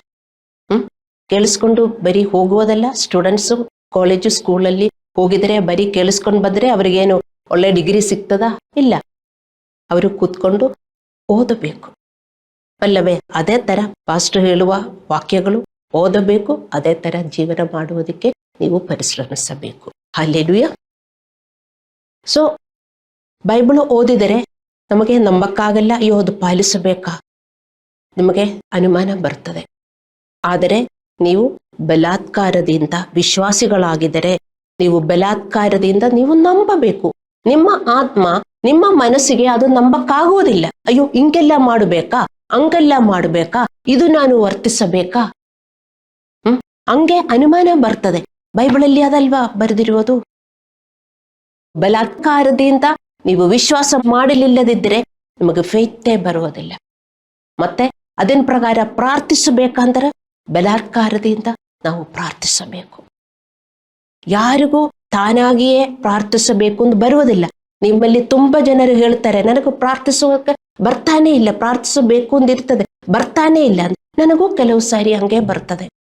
ಆದರೆ ನನಗೆ ಗೊತ್ತು, ನಾನು ಪ್ರಾರ್ಥಿಸಬೇಕು, ಬಲವಂತವಾಗಿ ನಾನು ಪ್ರಾರ್ಥಿಸುತ್ತೇನೆ. ನನಗೂ ಚರ್ಚ್ ಬರಕ್ಕೆ ನಿಮ್ಮ ಮುಖ ಎಲ್ಲ ಪ್ರತಿದಿನ ನೋಡೋದಕ್ಕೆ ನನಗೂ ಇಷ್ಟ ಇಲ್ಲ, ನಿಮಗೂ ಇಷ್ಟ ಇಲ್ಲ ಯಾವಾಗಲೂ ನನ್ನ ಮುಖ ನೋಡುವುದು. ಏನು ಮಾಡುವುದು? ನಮಗೂ ಬಲವಂತವಾಗಿ ನೋಡಲೇಬೇಕು, ಅಲ್ಲವೇ? ನಿಮ್ಗೆ ಬೇರೆ ಕಡೆ ಎಲ್ಲಾದರೂ ಈಗ ಹೋಗಿದರೆ, ಈಗ ಕ್ರಿಸ್ಮಸ್ ಟೈಮು ಮೋಲ್ಗಳಿಗೆಲ್ಲ ಹೋಗಿದರೆ ನಿಮ್ಗೂ ತುಂಬಾ ಖುಷಿ ಅನಿಸುತ್ತದೆ. ಇಲ್ಲಿ ಬಂದಿದ್ರೆ ಅದೇ ಪಾಸ್ಟರ್ ಮುಖ ನೋಡಬೇಕು, ಅಲ್ಲವೇ? ಅಲ್ಲಿ ಹೋದ್ರೆ ಏನೇನೋ ತುಂಬಾ ನೋಡಬಹುದು. ಆದರೆ ನೀವು ಬಲವಂತವಾಗಿ ಅಲ್ಲಿಂದ ನೀವಿಲ್ಲಿ ಬರಬೇಕು. ಏನೇ ಇದ್ರು ಯಾವುದು ಸರಿಯಾಗಿದೆ ಅದು ನೀವು ಬಲವಂತವಾಗಿ ಮಾಡಬೇಕು. ಸೊ ನೀವು ಅರ್ಥ ಮಾಡ್ಕೋಬೇಕು, ಪ್ರಾರ್ಥನೆನೂ ಹಂಗೆ ಬರುವುದಿಲ್ಲ. ಅದು ಈಗ ಚಳಿಗಾಲ, ನಿಮ್ಗೆ ತುಂಬಾ ಮಲಗಬೇಕು ಅಂತ ಅನಿಸುತ್ತದೆ, ತುಂಬಾ ನಿದ್ದೆ ಬರ್ತದೆ. ದೇವರ ಮಕ್ಕಳೇ, ದೇವರು ನಿಮ್ಮ ಹತ್ರ ಮಾತಾಡ್ತಾ ಇದ್ದಾರೆ. ಚಳಿಗಾಲದಲ್ಲಿ ಬ್ಲಾಂಕೆಟ್ ಹಾಕೊಂಡು ನಿಮ್ಗೆ ತುಂಬಾ ಮಲಗಬೇಕು ಎಂದು ಬರ್ತದೆ, ಆದರೆ ನಿಮ್ಮ ಪ್ರೇಯರ್ ಟೈಮ್ ತೆಗೆದುಕೊಂಡು ನೀವು ಮಲಗಬಾರದು. ನೀವೆಷ್ಟು ಪ್ರಾರ್ಥಿಸಬೇಕು ಅಂತ ನಿಮಗೆ ಗೊತ್ತಾಗಬೇಕು. ತುಂಬಾ ಜನ ಗ್ರೂಪ್ ಪ್ರೇಯರ್ ಅಲ್ಲಿ ಫಿನಿಶ್ ಮಾಡಿಬಿಟ್ಟು ಆಮೇಲೆ ಪರ್ಸನಲ್ ಪ್ರೇಯರ್ಸೇ ಇಲ್ಲ. ನಿಮಗೆ ಪರ್ಸನಲ್ ಪ್ರೇಯರ್ ಬೇಕು, ಗ್ರೂಪ್ ಪ್ರೇಯರ್ ಬೇಕು, ಎಲ್ಲ ಅದನ್ನ ರೀತಿಯಲ್ಲಿ ಹೋಗಬೇಕು. ಅದು ನೀವು ಬಲವಂತವಾಗಿ ನೀವು ಮಾಡಲಿಲ್ಲದಿದ್ರೆ ನಿಮಗೆ ಬರುವುದಿಲ್ಲ. ಹಲ್ಲೆಲೂಯಾ. ಕೀರ್ತನೆಗಳು 126:5 ನಾವು ಓದುತ್ತೇವೆ, ಅಳುತ್ತಾ ಬಿತ್ತುವವರು ಹಾಡುತ್ತಾ ಕೊಯ್ಯುವರು. ಅಳುತ್ತಾ ಬಿತ್ತುವವರು ಹಾಡುತ್ತಾ ಕೊಯ್ಯುವರು. ಕಣ್ಣೀರಿಂದ ನಾವು ಪ್ರಾರ್ಥಿಸಬೇಕು. ಯಾವಾಗಲೂ ಕಣ್ಣೀರು ಬರುವುದೇ ಒಂದಲ್ಲ, ನಮ್ಮ ಹೃದಯದಲ್ಲಿ ಆ ಪೇನ್ ಇರಬೇಕು. ಇದಕ್ಕೆ ಮೊದಲೇನು ನಮ್ಮಲ್ಲಿ ಬೇಕು? ದೇವರ ರಾಜ್ಯದಲ್ಲಿ ನಾವು ಜೀವನ ಮಾಡುವುದಕ್ಕೆ ಮೊದಲು ನೀವು ನಿಮ್ಮನ್ನು ನೋಡಬೇಕು. ಎಲ್ಲಿ ನೀವು ಜೀವನ ಮಾಡ್ತಾ ಇದ್ದೀರಾ? ಈ ಲೋಕದಲ್ಲಿನ ಅಥವಾ ದೇವರ ರಾಜ್ಯದಲ್ಲಿನ? ಹೆಂಗೆ ನಿಮ್ಗೆ ಗೊತ್ತಾಗೋದು ಹೇಳಿ? ದೇವರ ವಾಕ್ಯದ ಪ್ರಕಾರ ನೀವು ಜೀವಿಸುತ್ತಾ ಇದ್ದೀರಾ? ಇಲ್ಲದಿದ್ದರೆ ನೀವು ಈ ಲೋಕದಲ್ಲಿ ಜೀವಿಸುತ್ತಾ ಇದ್ದೀರಿ ಅಂತ ನೀವು ಅರ್ಥ ಮಾಡ್ಕೋಬೇಕು. ಅದಕ್ಕೋಸ್ಕರ ನೀವು ಪ್ರಾರ್ಥಿಸಬೇಕು. ಹಲ್ಲೆಲೂಯ. ನಿಮ್ಮ ಮಾಂಸದ ನಿಯಂತ್ರಣಕ್ಕಾಗಿ ಪ್ರತಿದಿನ ದೇವರ ರಾಜ್ಯದಲ್ಲಿ ವಾಸಿಸಲು ನೀವು ನಿಮ್ಮ ತೊಂದರೆಗಳನ್ನು ನಿವಾರಿಸಲು ದೇವರಿಗೆ ಮೊರೆಯಿಡಬೇಕು. ಡೈಲಿ ನೋಡಿ, ಡೈಲಿ ನಾವು ದೇವರ ರಾಜ್ಯದಲ್ಲಿ ವಾಸಿಸಬೇಕು. ಅಂದರೆ ಡೈಲಿ ನಾವು ನಮ್ಮ ಸೆಲ್ಫ್ ಕಂಟ್ರೋಲ್ ಮಾಡಿಕೊಂಡು ದೇವರ ನೀತಿಯಲ್ಲಿ, ದೇವರ ಸಂತೋಷದಲ್ಲಿ, ಶಾಂತಿಯಲ್ಲಿ ನಾವು ಜೀವನ ಮಾಡಬೇಕು. ಆಗತ್ತಾ ದೇವರ ಮಕ್ಕಳೇ? ನೀವು ಬಲವಂತವಾಗಿ ಮಾಡಿದರೆ ನಮಗೆ ಆಗತ್ತೆ. ಇಲ್ಲದಿದ್ದರೆ ನಿಮ್ಮ ಹೃದಯದಲ್ಲಿ ಕೋಪ ಇಟ್ಕೊಂಡು, ನಿಮ್ಮ ಹೃದಯದಲ್ಲಿ ಭಯ, ಆತಂಕ ಮತ್ತೆ ದುಃಖ ಇಟ್ಕೊಂಡಿದರೆ ನೀವು ದೇವರ ರಾಜ್ಯದಲ್ಲಿ ಅಲ್ಲ ವಾಸಿಸುವುದು ಅಂತ ನೀವು ಅರ್ಥ ಮಾಡಿಕೋಬೇಕು. ನಾವು ದೇವರ ರಾಜ್ಯದಲ್ಲಿ ವಾಸಿಸ್ತಾ ಇದ್ರೆ ನಮ್ಮ ಹೃದಯದಲ್ಲಿ ಆ ರೆಸ್ಟ್ ಇರುತ್ತದೆ, ಆ ಪೀಸ್ ಇರುತ್ತದೆ. ಅದು ಹಂಗೆ ಬರುವುದಿಲ್ಲ. ನಾವು ಬಲವಂತವಾಗಿ ನಾವು ಅದು ಮಾಡಿಕೋಬೇಕು. ಹಲ್ಲೆಲೂಯ. ಎರಡನೇದು, ಧರ್ಮಗ್ರಂಥಗಳು ಹೇಳುವಂತೆ ನಿರಂತರವಾಗಿ ದೇವರನ್ನು ಸ್ತುತಿಸುವುದು ಮತ್ತು ದೇವರ ಸೇವೆಯನ್ನು ಮಾಡಲು ನಮ್ಮನ್ನು ಒತ್ತಾಯಿಸಬೇಕು. ದೇವರು ಹೇಳ್ತಾರೆ, ಯಾವಾಗಲೂ ದೇವರನ್ನು ಸ್ತುತಿಸ್ರಿ. ನಮಗಾಗತ್ತಾ? ಇಲ್ಲ. ಮತ್ತೆ ಒಂದು ಹಾಡು ಹಾಡುವಾಗಲೂ ನಮ್ಮ ಹೃದಯ ಅಲ್ಲಿ ಇರುವುದಿಲ್ಲ. ನಮ್ಮ ಹೃದಯ ಬೇರೆ ಕಡೆ ಎಲ್ಲೋ ಹೋಗ್ತದೆ. ಹೋಗ್ಬಾರದು. ನಾವು ಹಾಡು ಹಾಡುವಾಗ ನಾವು ಏನೇನು ಆ ಲೈನ್ಸ್ ನಾವು ಹಾಡುತ್ತೇವೋ ಅದು ಹೃದಯದಿಂದ ನೀವು ಹಾಡಬೇಕು. ಅದೇ worship God in truth and in spirit. ಹೃದಯದಿಂದ ನಾವು ಹಾಡುವಾಗ you are singing in spirit. ಅಲ್ಲಾಂದ್ರೆ ಈ ದೇವರು ಯೇಸು ಒಳ್ಳೆಯವರು ಒಂದು ಬಾಯಿಯಿಂದ ನಾವು ಹಾಡುತ್ತಾ ಇರಬಹುದು. ಹೃದಯದಲ್ಲಿ ಎಲ್ಲಿ ಇವರು ಒಳ್ಳೆಯದು, ನಾನೆಷ್ಟು ಕಷ್ಟದಿಂದ ಹೋಗ್ತಾ ಇದ್ದೀನಿ, ನನ್ನ ಪ್ರಾರ್ಥನೆಗೆ ಏನು ಉತ್ತರ ಇಲ್ಲ ಅಂತ ನೀವು ಒಳಗಡೆ ಯೋಚನೆ ಮಾಡಿಕೊಂಡು ಬಾಯಿಯಿಂದ ನನ್ನ ಯೇಸು ಒಳ್ಳೆಯವರು ಎಂದು ನೀವು ಹಾಡಿದರೆ that is not from spirit and truth. ನಿಮ್ಮ ಬಾಯಿಯಿಂದ ನೀವು ಹಾಡ್ತಾ ಇದ್ದೀರಿ, ಮೇಲೆ ಹೋಗುವುದಿಲ್ಲ. ನೀವು ಅರ್ಥ ಮಾಡ್ಕೋಬೇಕು. ಹಲ್ಲೆಲೂಯ. ಸೊ ದೇವರನ್ನು ಸ್ತುತಿಸೋದು ನಮಗೆ ಹಾಗೆ ಬರುವುದಿಲ್ಲ. ನಾವು ಯಾವಾಗಲೂ ಗೊಣಗಾಡುವವರು, ಯಾವಾಗಲೂ ನಾವು ನಕಾರಾತ್ಮಕ ಪದಗಳನ್ನು ನಾವು ಮಾತಾಡುವವರು ಅಲ್ಲವೇ?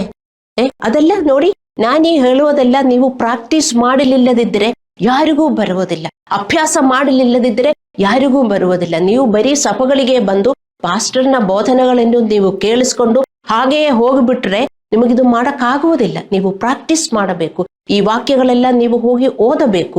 ಮತ್ತೆ ಪಾಸ್ಟರ್ನ ಮೆಸೇಜು ಅಪ್ಲೋಡ್ ಮಾಡಿದಾಗ ಮತ್ತೊಮ್ಮೆ ನೀವು ಕೇಳಿಸ್ಕೊಳ್ಳಬೇಕು. ಯಾರಿಗೂ ಟೈಮ್ ಇಲ್ಲ. ಟೈಮ್ ಇಲ್ಲ ಅಂದ್ರೆ ಬಲವಂತವಾಗಿ ನೀವು ಕೇಳಿಸ್ಕೊಳ್ಳಬೇಕು. ಬಲವಂತವಾಗಿ ನೀವು ಕೇಳಿಸ್ಕೊಳ್ಳಿಲ್ಲದಿದ್ರೆ ದೇವರ ಮಕ್ಕಳೇ ಆಗಲ್ಲ. ನೆಂಟರು ಬರ್ತಾರೆ, ಅಲ್ಲ ಅಂದ್ರೆ ಅಡುಗೆ ಮಾಡಬೇಕು, ಆಫೀಸ್ ಹೋಗ್ಬೇಕು, ಆ ವರ್ಕ್ ಇರುತ್ತದೆ, ಈ ವರ್ಕ್ ಇರ್ತದೆ. ನೀವು ಫೋರ್ಸಿಬಲಿ ಮಾಡಲಿಲ್ಲದಿದ್ದರೆ ನೀವು ಅರ್ಥ ಮಾಡಿಕೊಳ್ಳಿ, ನಿಮಗೂ ಆಗಲ್ಲ, ನನಗೂ ಆಗಲ್ಲ. ಈ ಲೋಕದಲ್ಲಿ ನಮಗೆ ಎಷ್ಟೊಂದು ಕೆಲಸಗಳಿದೆ. ಇದು ಯಾರಿಗೋ ಪಾಸ್ಟರ್ಗೋಸ್ಕರ ಮಾಡ್ತಾ ಇದ್ದೀರಿ ಎಂದು ನೀವು ತಿಳ್ಕೊಳ್ತೀರಿ. ಅಲ್ಲಾಂದ್ರೆ ದೇವರಿಗೋಸ್ಕರ ಇದು ಮಾಡುವುದು ನಿಮಗೆ. ನೀವು ಬಿರಿಯಾನಿ ಮಾಡ್ತೀರಲ್ವಾ, ಅದು ಯಾರಿಗೆ? ನಿಮಗಲ್ವಾ? ಅದೇ ತರನೇ ಪಾಸ್ಟರ್ನ ಮೆಸೇಜ್ ಕೇಳಿಸ್ಕೊಳ್ಳುವುದು ನಿಮ್ಗೆ ಗೊತ್ತಾ? ನಿಮ್ಮ ಆತ್ಮಕ್ಕೆ ನೀವು ಬಿರಿಯಾನಿ ಕೊಡ್ತಾ ಇದ್ದೀರಿ. ಅದು ನಿಮಗೆ ಅರ್ಥವಾಗುವುದಿಲ್ಲ. ಅಲ್ಲಾಂದ್ರೆ ನೀವು ಬೈಬಲ್ ಓದುವಾಗ, ದೇವರಿಗೆ ಸ್ತೋತ್ರ ಮಾಡುವಾಗ ನಿಮ್ಮ ಆತ್ಮಕ್ಕೆ ನೀವು ಬಿರಿಯಾನಿ ಕೊಡ್ತಾ ಇದ್ದೀರಿ. ಟೈಮೇ ಇಲ್ಲ. ಕೆಲಸಕ್ಕೆ ಹೋಗ್ಬೇಕು, ಬರಬೇಕು, ಅಡಿಗೆ ಮಾಡಬೇಕು, ಮತ್ತೆ ಎಲ್ಲ ಮಾಡಬೇಕು. ಮತ್ತೆ ನಿಮ್ಮ ಮನೆ ಇದು ದೇವರ ಮನೆ, ದೇವರಿದ್ದಾರೆ ಒಳಗಡೆ. ಅದಕ್ಕೇನು ಕೆಲಸ ಮಾಡಬೇಡವಾ? ನಿಮ್ಮ ಮನೆಗೆ ನೀವೆಲ್ಲ ಕೆಲಸ ಮಾಡ್ತೀರಿ. ನಾವು ಜ್ಞಾನ ಸ್ನಾನ ತಕ್ಕೊಂಡದಾಗ ದೇವರು ನಮ್ಮ ಹೃದಯದಲ್ಲಿ ಬಂದಿದೆ. ನಮ್ಮ ಹೃದಯ ದೇವರ ಆಲಯ. ಅದಕ್ಕೇನು ಕೆಲಸ ಇಲ್ಲ ಅಂತ ನೀವು ತಿಳ್ಕೊಳ್ತೀರಾ? ನನಗೆ ಹೆಂಗೆ ನಿಮಗೆ ಅರ್ಥ ಮಾಡಿಕೊಡ್ಬೇಕು ಅಂತ ಗೊತ್ತಾಗಲ್ಲ ದೇವರ ಮಕ್ಕಳೇ. ನೀವು ಬರೀ 24 hours ನಿಮಗೋಸ್ಕರ ನೀವು ತೆಗೆದುಕೊಂಡ್ರೆ ನನಗೆ ತುಂಬಾ ಹೆಡ್ಡೇಕ್ ಬರ್ತದೆ ನಿಮ್ಮನ್ನು ನೋಡಿದರೆ. ಅದು ಹೆಂಗಾಗತ್ತೆ? ಇನ್ನೊಂದು ಮನೆ ಇದೆ ನಿಮಗೆ, ನಿಮ್ಮೊಳಗಡೆನೆ ನಿಮ್ಮ ಮನೆ ಇರುವುದು. ಆ ಮನೆಗೋಸ್ಕರ ನೀವು ಯಾವಾಗ ಕೆಲಸ ಮಾಡುವುದು? ಹಲ್ಲೆಲೂಯ.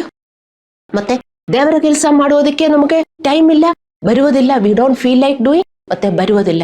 ನೀವು ಬಲವಂತವಾಗಿ ನಿಮ್ಮ ದೇವರ ಕೆಲಸ ಮಾಡಬೇಕು. ಇವಾಂಜಲಿಸಂ ಆದರೆ ಇವಾಂಜಲಿಸಂ ಮತ್ತು ಎನ್ಕರೇಜಿಂಗ್ ಮಿನಿಸ್ಟ್ರಿ, ಪ್ರಾರ್ಥನೆ ಮಿನಿಸ್ಟ್ರಿ ಇದೆಲ್ಲ ನಮಗೆ ಬರುವುದಿಲ್ಲ, ನಮಗೆ ಟೈಮೂ ಸಾಲದಿಲ್ಲ. ನೀವು ಅರ್ಥ ಮಾಡ್ಕೋಬೇಕು. ನೀವು ಬಲವಂತವಾಗಿ ನೀವು ಇದೆಲ್ಲ ಮಾಡಲಿಲ್ಲದಿದ್ದರೆ ಯಾರಿಗೂ ಮಾಡಕ್ಕಾಗಲ್ಲ. ದ ರಿಯಲ್ ವಿಶ್ವಾಸಿಗಳು ಯಾರು? Violent believers, soldiers. ಬೇರೆ ಎಲ್ಲರೂ ಶಿಶುಗಳು. LKG UKG ಅಮ್ಮ ತಾಯಿ ತಾಯಿ ಕೊಡು ಕೊಡು ಕೊಡು ಅಂತ.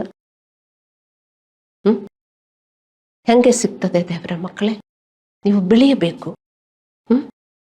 ಸೊ ದೇವರ ಸೇವೆ ಕೂಡ ನಿಮಗೆ ಮಾಡಕ್ಕೆ ಬರುವುದಿಲ್ಲ. ದೇವರ ಮಕ್ಕಳೇ, ನಾನು ಹೇಳ್ತಾ ಇದ್ದೀನಿ, ಬಲವಂತವಾಗಿ ನೀವು ಮಾಡಬೇಕು. ಇಲ್ಲದಿದ್ದರೆ ಬರುವುದಿಲ್ಲ, ಯಾರಿಗೂ ಬರುವುದಿಲ್ಲ. ಹಲ್ಲೆಲೂಯ. ಮತ್ತು ದೇವರ ನಿಯಮದ ಪ್ರಕಾರ, ದೇವರ ವಾಕ್ಯದ ಪ್ರಕಾರ ಯಾವುದು ಸರಿಯಾಗಿದೆಯೋ ಅದನ್ನು ನೀವೇ ನಿಮ್ಮನ್ನು ಒತ್ತಾಯಿಸಲಿಲ್ಲದಿದ್ದರೆ, ನಾನಿದು ಮಾಡಬೇಕು, ಇದು ಸರಿಯಲ್ಲ. ಕೆಲವರು ಹೇಳ್ತಾರೆ, ನನಗೆ ಟೈಮೇ ಇಲ್ಲ, ತುಂಬ ಕೆಲಸ, ಮಲಗಕ್ಕೂ ಟೈಮ್ ಇಲ್ಲ. ಆದರೆ ಮಲಗೋದು 8 ಗಂಟೆ ಎಲ್ಲ ಮಲಗ್ತಾರೆ, ಅದು ಅವರಿಗೂ ಸಾಲದು. ಮಲಗಕ್ಕೂ ಟೈಮ್ ಇಲ್ಲ, ಆಫೀಸ್ ವರ್ಕ್ ಮಾಡಿ ಬರೀ ಮಲಗೋದೆ. ನಿಮ್ಮನ್ನು ನೀವು ಒತ್ತಾಯಿಸಲಿಲ್ಲದಿದ್ದರೆ ನೀವು ಬರೀ ಆಫೀಸ್ ವರ್ಕು ಮತ್ತು ಮಲಗೋದೇ ಆಗುತ್ತದೆ. ನಿಮಗೆಷ್ಟೇ ವರ್ಕ್ ಇದ್ದರೂ ನೀವು ಡಿಸಿಪ್ಲಿನ್ ಮಾಡಬೇಕು. ಇಷ್ಟು ಟೈಮ್ ಸ್ವಲ್ಪ ಮಲಗೋದು ಕಮ್ಮಿ ಮಾಡಿಕೊಳ್ಳಿ ದೇವರ ಮಕ್ಕಳೇ. ಬೇರೆ ಎದಕ್ಕೂ ನಿಮಗೆ ಟೈಮ್ ಇಲ್ಲದಿದ್ದರೆ ನೀವು ನಿಮ್ಮನ್ನು ಒತ್ತಾಯಿಸಿ ನೀವು ಹೋಗಿ ಪ್ರಾರ್ಥಿಸಬೇಕು. ನನಗೆ ನಿಮ್ಮ ಪ್ರಾರ್ಥನೆ ಬೇಕು. ನೀವೆಷ್ಟೊಂದು ಪಾಸ್ಟರ್ಗೆ ಪ್ರಾರ್ಥಿಸುತ್ತೀರಿ ಎಂದು ದೇವರಿಗೆ ಗೊತ್ತು. ಒಬ್ಬೊಬ್ಬರಿಗೋಸ್ಕರ ಪ್ರಾರ್ಥನೆ ಮಾಡಬೇಕು. ದೇವರ ಕೆಲಸ ಯಾರು ಮಾಡ್ತಾರೆ? ನೀವು ನಿಮ್ಮ ಕೆಲಸ ಮಾಡ್ತೀರಲ್ಲ ಅಲ್ವಾ? ಅದಕ್ಕೇನು ಕೊರತೆ ಇಲ್ಲ. ನಾನದು ಮಾಡ್ಲಿಲ್ಲ, ಇದು ಮಾಡ್ಲಿಲ್ಲ, ಬೇಗನೆ ಹೋಗ್ತೀನಿ ಚರ್ಚಿಂದ. ಪಾಸ್ಟ್ರು ಏಮೇನಂತ ಅಂತ ಹೇಳಿದ್ರೆ ನಾನು ಕಣ್ಣು ತೆಗೆದು ನೋಡಿದರೆ ಅರ್ಧ ಜನ ಚೇರಲ್ಲಿ ಇಲ್ಲ.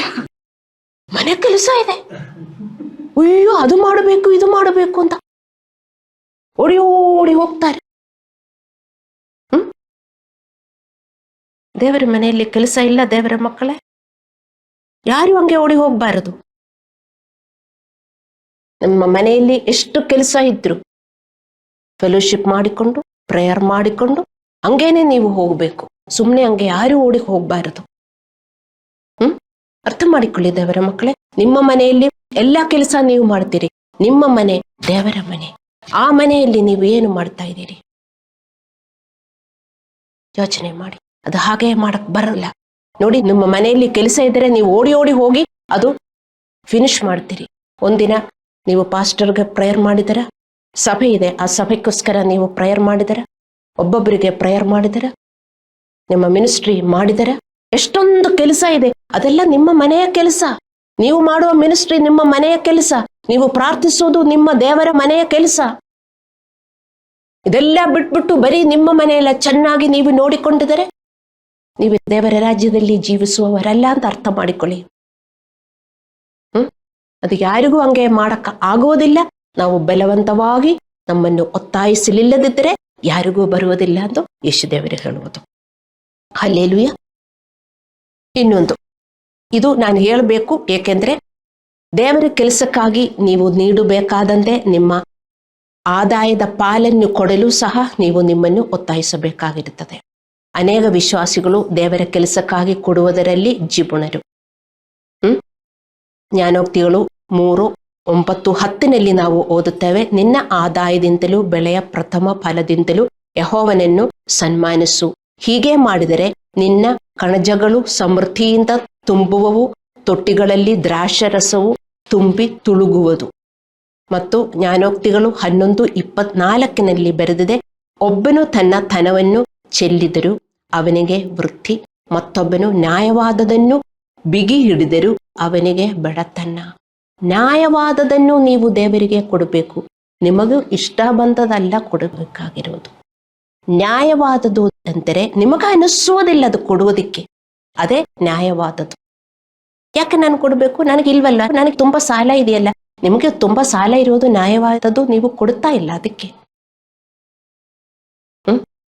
ಅದಕ್ಕೆ ನಿಮಗೆ ತುಂಬಾ ಸಾಲ ಆಗಿರುವುದು. ನ್ಯಾಯವಾದದ್ದು ನೀವು ಕೊಡಲಿಲ್ಲದಿದ್ದರೆ ಏನಾಗುತ್ತದೆ? ಅವನಿಗೆ ಬಡತನ. ಅರ್ಥ ಮಾಡಿಕೊಳ್ಳಿ. ದೇವರ ಮಕ್ಕಳಿಗೆ ಇದೆಲ್ಲ ಕೇಳಿಸಿಕೊಳ್ಳುವುದು ಬೇಡ.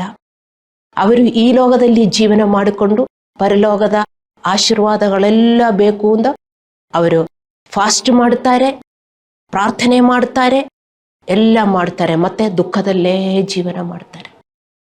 ಅದಲ್ಲ, ನೀವು ಡೈಲಿ ದೇವರ ರಾಜ್ಯದಲ್ಲಿ ಜೀವನ ಮಾಡುವುದಕ್ಕೆ ಬಲವಂತವಾಗಿ ಪ್ರಯತ್ನಿಸಿರಿ ದೇವರ ಮಕ್ಕಳೇ. ಇಲ್ಲದಿದ್ದರೆ ಯಾರಿಗೂ ಆಗುವುದಿಲ್ಲ ಅಂತ ಯೇಸು ದೇವರು ಮತ್ತಾಯ 11:12 ಹೇಳಿದೆ.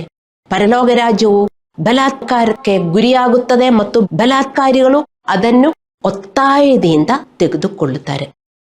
ಒತ್ತಾಯಿಸಲಿಲ್ಲದಿದ್ದರೆ ಯಾರಿಗೂ ಅದು ಮಾಡಕ್ಕಾಗಲ್ಲ ಅಂತ ನಿಮಗೆ ಅರ್ಥ ಮಾಡ್ಕೋಬೇಕು. ನಾವು ನಮ್ಮನ್ನು ಒತ್ತಾಯಿಸಬೇಕು. ನಾನು ಒತ್ತಾಯಿಸಿ ಇಲ್ಲಿ ನಿಂತ್ಕೊಂಡಿದ್ದೀನಿ, ನೀವು ಯಾರು ತಿಳ್ಕೊಳ್ಳಬಾರದು. ಪಾಸ್ಟರ್ಗೆ ಹಾಗೇ ಸುಲಭವಾಗಿ ಬರ್ತದೆ. ಪಾಸ್ಟರ್ ಮನೆಯಲ್ಲಿ ಏನು ಕೆಲಸ ಇಲ್ಲ, ಪಾಸ್ಟರ್ ಅಡಿಗೆನೇ ಮಾಡಲ್ಲ, ಎಲ್ಲ ಸ್ವರ್ಗದಿಂದ ದೇವರು ಸುಗ್ಗಿಯಲ್ಲಿ ಕಳಿಸ್ತಾರೆ. ಪಾಸ್ಟರ್ಗೆ ಬ್ರೇಕ್ಫಾಸ್ಟ್ ಸ್ವರ್ಗದಿಂದ ಸುಗ್ಗಿಯಲ್ಲಿ ನನಗೂ ಬರುತ್ತೆ, ನನಗೂ ಮಾತ್ರ ಇಲ್ಲ, ನಮ್ಮ ಮನೆಯವರಿಗೆಲ್ಲ. ಮತ್ತೆ ಲಂಚ್ ಎಲ್ಲ ದೇವರು ಕಳಿಸ್ತಾರೆ. ಎಲ್ಲಿಂದ? ಸ್ವರ್ಗದಿಂದ. ಸ್ವಿಗ್ಗಿ ಎಲ್ಲ ಅಂದ್ರೆ ಝೊಮ್ಯಾಟೊ ಅಲ್ಲಿ ಬರ್ತದೆ. ನೀವು ಹಂಗೆ ತಿಳ್ಕೊಳ್ತೀರಲ್ಲ. ನಾನಂತೂ ಲೇಡಿ ಪಾಸ್ಟರ್ ಆಗಿ ನನ್ನ ಮನೆ ಕೆಲಸನೂ ನಾನು ಮಾಡಿಕೊಂಡೆ ಇಲ್ಲಿ ನಿಂತ್ಕೋಬೇಕು. ಪಾಸ್ಟರ್ಸ್ಗೆ ಅಷ್ಟು ಕಷ್ಟ ಇದೆಯಾ? ಅರ್ಥ ಮಾಡಿಕೊಳ್ಳಿ. ಅವರಿಗೆ ಲೇಡೀಸ್ ಇದ್ದಾರೆ ಕೆಲಸ ಮಾಡುವುದಕ್ಕೆ. ನಿಮಗಿದೆಲ್ಲ ಅರ್ಥವಾಗುವುದಿಲ್ಲ. ನಿಮಗೆಲ್ಲ ಸುಲಭವಾಗಿ ಎಲ್ಲ ಸಿಗಿದರೆ ಅದನ್ನ ಹಿಂದೆ ಏನು ಪರಿಶ್ರಮ ಇದೆ ಅಂತ ಕಣ್ಣು ತೆಗೆದು ಯಾರು ನೋಡುವುದಿಲ್ಲ. ಆದರೂ ನಾನು ಯಾಕೆ ಮಾಡುವುದು? ದೇವರು ನನ್ನನ್ನು ಕರೆದಿರುವುದು ಇದಕ್ಕೆ. ನಾನು ಬಲವಂತವಾಗಿ ಮಾಡಿಕೊಂಡು ಹೋಗ್ತಾ ಇದ್ದೀನಿ. ಬಲವಂತವಾಗಿ ನಾನು ಮಾಡಲಿಲ್ಲದಿದ್ದರೆ ನನಗೆ ಮಾಡಕ್ಕಾಗಲ್ಲ ಅಂತ ನನಗೆ ಗೊತ್ತು. ಯಾಕೆಂದರೆ ದೇವರ ವಾಕ್ಯ ಹೇಳುವುದು ಅದೇ. ನೀವು ಅರ್ಥ ಮಾಡಿಕೊಳ್ಳಿ ಈ ವಾಕ್ಯ. ಪರಲೋಕ ರಾಜ್ಯವು ಬಲಾತ್ಕಾರಕ್ಕೆ ಗುರಿಯಾಗುತ್ತದೆ ಮತ್ತು ಬಲಾತ್ಕಾರಿಗಳು ಅದನ್ನು ಒತ್ತಾಯದಿಂದ ತೆಗೆದುಕೊಳ್ಳುವುದು. You should be a violent Christian. ಅರ್ಥ ಮಾಡಿಕೊಳ್ಳಿ. ಹಂಗೆ ಸುಲಭವಾಗಿ ಯಾರಿಗೂ ಬರುವುದಿಲ್ಲ. ಹಲ್ಲೆಲೂಯಾ. ಸೊ ಕೊಡುವುದು, ಹಣ ಕೊಡುವುದು, ದೇವರ ಕೆಲಸಕ್ಕೋಸ್ಕರ ಹಣ ಕೊಡುವುದು ತುಂಬಾ ವಿಶ್ವಾಸಿಗಳು ಹೆಂಗೆ ಕೊಡುವುದಿಲ್ಲ? ನ್ಯಾಯವಾದದ್ದನ್ನು ಬಿಗಿ ಹಿಡುತ್ತಾರೆ ಅವರು. ನ್ಯಾಯವಾದದ್ದನ್ನು, ನಿಮಗಿಷ್ಟ ಬಂದ ಹಾಗೆ ಅಲ್ಲ, ನ್ಯಾಯವಾದದ್ದನ್ನು ನೀವು ದೇವರಿಗೆ ಕೊಡಬೇಕು. ನಾನು ಕೆಲವೊಂದು ವಾಕ್ಯಗಳು ನಾನು ಇಲ್ಲಿ ಓದುವುದಿಲ್ಲ, ನೀವು ಮನೆಗೆ ಹೋಗಿ ನೀವು ಓದಬಹುದು, ನಿಮಗೆ ಅರ್ಥವಾಗುತ್ತದೆ ಏನು ನ್ಯಾಯವಾದದಂತ. ಮತ್ತಾಯ 23:23, ಮಲಾಖಿ 3:8-10, ಗಲಾತ್ಯದವರಿಗೆ 6:6, ಫಿಲಿಪ್ಪಿಯದವರಿಗೆ 4:17, 12, ರೋಮಪುರದವರಿಗೆ 15:27, ಲೂಕ 6:32, 2ನೇ ಕೊರಿಂಥದವರಿಗೆ 9:6-9 ತನಕ. ಇದೆಲ್ಲ ಓದಿದರೆ ನಿಮಗೆ ಅರ್ಥವಾಗುತ್ತದೆ ನ್ಯಾಯವಾದದ್ದು ಯಾವುದು ಅಂತ. ಹಲ್ಲೆಲೂಯಾ. ಮತ್ತೆ ದೇವರಿಗೆ ಕೊಡುವುದು ನಿಮ್ಮ ನಂಬಿಕೆಯ ಒಂದು ಭಾಗವಾಗಿದೆ. Without giving for God's work your faith will not be full. ನೋಡಿ, ನಮ್ಮ ಚರ್ಚಲ್ಲಿ ನಾನು ಆಫರಿಂಗ್ ಬ್ಯಾಗು ಕೂಡ ನಾನು ಇಟ್ಕೊಂಡಿಲ್ಲ. ಯಾಕೆ? ಯಾರು ಹೇಳಬಾರದು church is running for money, pastor is working for money, ಯಾರು ಹೇಳಬಾರದು. ಅದಕ್ಕೋಸ್ಕರನೇ ನಾನಿಲ್ಲಿ ಆಫರಿಂಗ್ ಬ್ಯಾಗು ಕೂಡ ಇಡಲಿಲ್ಲ. ಗೊತ್ತಾ ನಿಮಗೆ? ಆ ಹೆಸರು ಚರ್ಚ್ಗೆ ಬರಬಾರದು ಅಲ್ಲವೇ? ಅರ್ಥ ಮಾಡಿಕೊಳ್ಳಿ ದೇವರ ಮಕ್ಕಳೇ. ಆದರೆ without giving your faith is not full. ನಿಮಗೆಲ್ಲದಕ್ಕೂ ನಂಬಿಕೆ ಇದೆ, ಕೊಡುವುದರಲ್ಲಿ ನಂಬಿಕೆ ಇಲ್ಲ. ಮತ್ತೆ ಎದರಲ್ಲಿ ನಂಬಿಕೆ ಇದೆ? ದೇವರೆಲ್ಲ ನನಗೆ ಕೊಡಬೇಕು, ನಾನು ದೇವರಿಗೆ ಕೊಡುವುದಿಲ್ಲ, ನಾನು ಮಿನಿಸ್ಟ್ರಿ ಮಾಡುವುದಿಲ್ಲ, ನಾನು ದೇವರಿಗೆ ಸೇವೆ ಮಾಡುವುದಿಲ್ಲ. ವಿಶ್ವಾಸಿಗಳು ಅರ್ಥ ಮಾಡಿಕೋಬೇಕು. ನೀವು ದೇವರ ಮಕ್ಕಳಾಗಿ ದೇವರಿಗೆ ಕೆಲಸ ಮಾಡಲಿಲ್ಲ ಅಂದರೆ ಯಾರು ದೇವರ ಮಕ್ಕಳೇ ದೇವರ ಕೆಲಸ ಮಾಡುವವರು? ಅವಿಶ್ವಾಸಿಗಳು ಮಾಡ್ತಾರ? ಅವಿಶ್ವಾಸಿಗಳು ಇವಾಂಜಲಿಸಕ್ಕೆ ಹೋಗ್ತಾರ? ಅವಿಶ್ವಾಸಿಗಳು ಒಬ್ಬರನ್ನೊಬ್ಬರು ಎಚ್ಚರಿಸುತ್ತಾರ? ಹೇಳಿ ದೇವರ ಮಕ್ಕಳೇ. ದೇವರು ನೋಡ್ತಾ ಇದ್ದಾರೆ, ತನ್ನ ಮಕ್ಕಳು ಏನೇನು ಮಾಡ್ತಾ ಇದ್ದಾರೆ ಅಂತ ದೇವರು ನೋಡ್ತಾ ಇದ್ದಾರೆ. ದೇವರ ಮಕ್ಕಳೇ, ನನಗೆ ಕಣ್ಣೀರು ಬರ್ತದೆ ವಿಶ್ವಾಸಿಗಳನ್ನು ನೋಡಿದರೆ. ತನ್ನ ಮನೆಯಲ್ಲಿ ಕೆಲಸ ಕೆಲಸ ಕೆಲಸ, ಆದರೆ ನಾವು ದೇವರ ಮನೆ. We are God's temple. Lot of works are there to do. ತುಂಬಾ ಕೆಲಸಗಳಿದೆ ಈ ಮನೆಯಲ್ಲಿ ಮಾಡುವುದಕ್ಕೆ. ನೀವು ಮಾಡ್ತಾ ಇದ್ದೀರಾ? ಅದೆಲ್ಲ ಪೆಂಡಿಂಗ್ ಇಟ್ಬಿಟ್ಟು ಸ್ವಂತ ಮನೆಯಲ್ಲಿ ಈಗ ನ್ಯೂ ಇಯರ್ ಬರ್ತದೆ, ಹೊಸ ಪೇಂಟು, ಹೊಸ ಬಲ್ಬು, ಎಲ್ಲ ಎಲ್ಲ ನ್ಯೂ ನ್ಯೂ, ಎಲ್ಲ ನ್ಯೂ, ಹೊಸದು ಹೊಸದು ಹೊಸದು. ನೀವು ನ್ಯೂ ಹಾಕಿದ್ದೀರಾ? ಹೊಸ ಬಟ್ಟೆ, ಹಳೆದೆಲ್ಲ ಬೇಡ, ಹೊಸ ಬಟ್ಟೆ ಶಾಪಿಂಗ್ ಆಯ್ತು. ಅರ್ಥ ಮಾಡಿಕೊಳ್ಳಿ ದೇವರ ಮಕ್ಕಳೇ, ದೇವರ ರಾಜ್ಯದಲ್ಲಿ ಬದುಕಬೇಕಾದರೆ ನಾವು ಒತ್ತಾಯಿಸಬೇಕು. ದೇವರು ವಾಗ್ದಾನ ಮಾಡಿರುವ ಎಲ್ಲ ಆಶೀರ್ವಾದಗಳು ದೇವರ ರಾಜ್ಯದಲ್ಲಿ ವಾಸಿಸುವ ತನ್ನ ಮಕ್ಕಳಿಗೆ ಬರೆದಿಡ್ರಿ ದೇವರ ಮಕ್ಕಳೇ. ಇದು ಸುಳ್ಳು ಎಂದು ನನಗೆ ಬಂದು ಹೇಳಕ್ಕಾಗತ್ತಾ? ಯಾರಿಗಾದರೂ ನನ್ನನ್ನು ನೋಡ್ತಾ ಇರುವ ಯೂಟ್ಯೂಬ್ ವೀಕ್ಷಕರು, ನಾನು ಮಾತಾಡುವುದು ಸುಳ್ಳು ಎಂದು ನಮಗೆ ಹೇಳಕ್ಕಾಗತ್ತಾ? Am I not talking sense? ಅರ್ಥ ಮಾಡಿಕೊಳ್ಳಿ ದೇವರ ಮಕ್ಕಳೇ.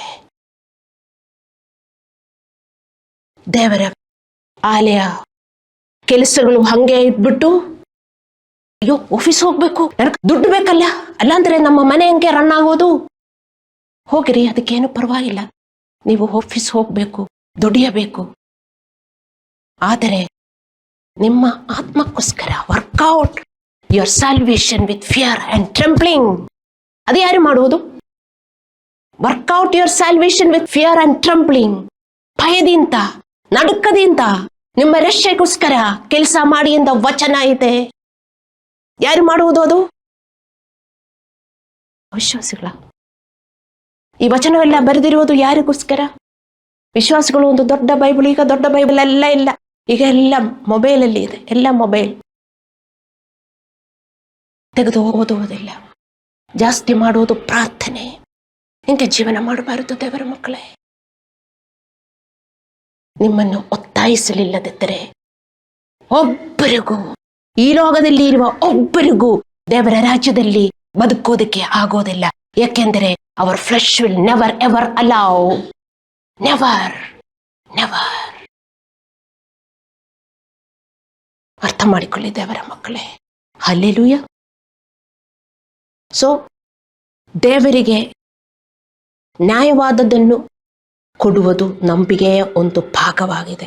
ನಮಗೆ ದೇವರಲ್ಲಿ ನಂಬಿಕೆ ಇದ್ರೂ ದೇವರು ಹೇಳುವ ಪ್ರಕಾರ ಕೊಡುವುದರಲ್ಲಿ ನಂಬಿಕೆ ಇಲ್ಲದಿದ್ದರೆ ಅದು ಸರಿಯಾದ ನಂಬಿಕೆ ಅಲ್ಲ.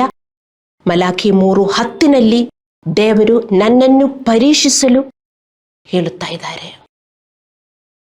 ನನ್ನನ್ನು ಪರೀಕ್ಷಿಸಿ, ನೀವು ನನಗೂ ಬೇಕಾಗಿರುವುದು ಕೊಡಲಿಲ್ಲದಿದ್ದರೆ ಯು ಆರ್ ರೋಬಿಂಗ್ ಮೀ. ಕಳ್ಳರು ಒಂದು ದೇವರು ಹೇಳ್ತಾ ಇದ್ದಾರೆ.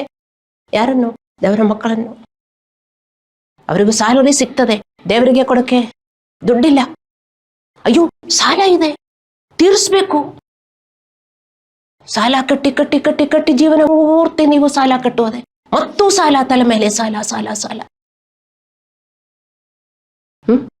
ಅಲ್ಲವೇ? ದೇವರು ಹೇಳಿದ್ರು ನನ್ನನ್ನು ಪರೀಕ್ಷಿಸಿ.